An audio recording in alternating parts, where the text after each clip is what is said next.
Okay. We've been really in the muck and the mire. Let's talk about somebody who's doing something admirable. Uh, Teacher strikes in North Carolina. I'm hoping that there is a national student teacher strike. And we were talking about this in the office yesterday, and maybe it could even facilitate some type of national worker strike period, which frankly should happen globally, let alone in this country. But this is Alex Brower. He's a Milwaukee teacher. He's on his second day of a hunger strike. And he's raising awareness about the lack of health care coverage for substitute teachers. It's actually up to 12 now. He's been doing this for 12 days. Oh, in the clip we'll see here. Yeah, that might be older he news. says he's going to keep fasting, marching, and protesting until his demands are met. And he says many MPS substitute teachers are one medical emergency away from bankruptcy. Of course, this is true of many Americans, including many Americans that have private health insurance. Decision to make. Why should your not eating weigh in that decision-making process? Well, what I'm doing with this is helping to embody the suffering that substitute teachers are going through every single day. It's morally unconscionable that this district is doing this, especially because there's literally hundreds of full-time substitute teachers who are working in classrooms every single day. They need to provide them health care. We've also got a shortage too.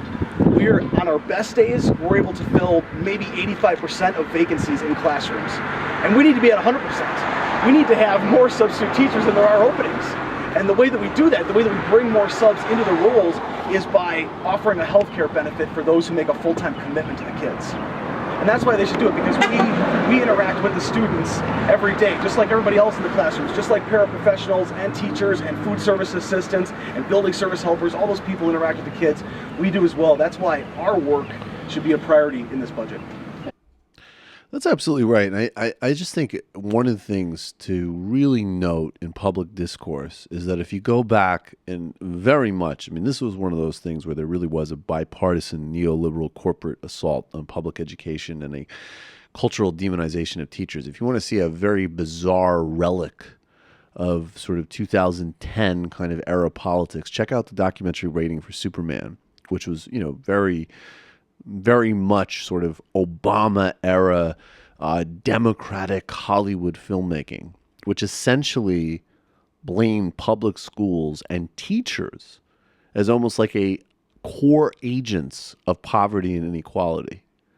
And obviously, it's not to say, of course, there's some teachers that are, sure, every walk of life and job imaginable, there's some people that underperform.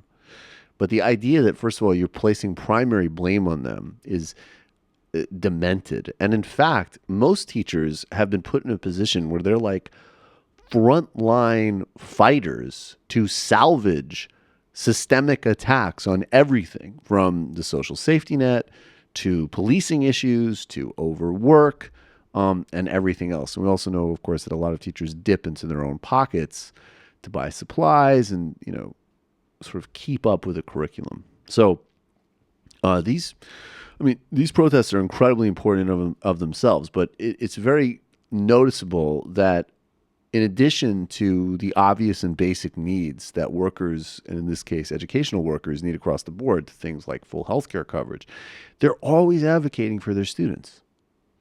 And this whole myth that these are like, that's the real cushy job because you make, $50,000 a year and you get summers off. Meanwhile, you're working almost multiple jobs. You're an educator, you're a social worker, you're a security guard, you're a psychologist, you're buying your own supplies. And again, if you're in a system in a district that is, financially underprivileged, you're responding to a cascade of other policies that you had no control over.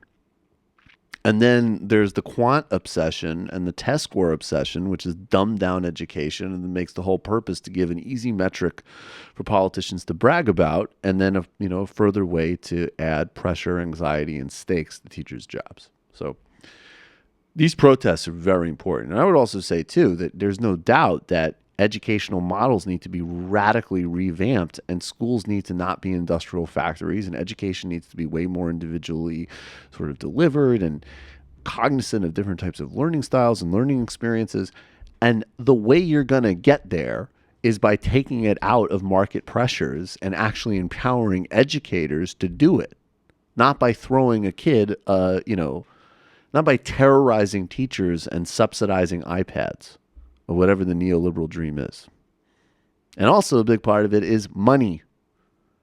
When you have textbooks that are 20 years out of date, you have buildings that are literally making people inside them sick because there isn't proper heating, that's fixed by something called money. There's a lot of problems in society that stem from large groups of people not having money. It's not that complicated. Print money, give it to schools. Print money, give it to schools. Tax the hell out of Sheldon Adelson and everyone else. Give it to schools. Reclaim wealth, redistribute it, break it up. Give it to schools. Give it to vocational training centers. Give it to create community centers that are also learning centers. Create sports clubs that are also learning centers. We have all of these resources in human capacity. We just choose to lock them up in sclerotic inefficiency to make a handful of people obscenely wealthy and reward dysfunctional institutions.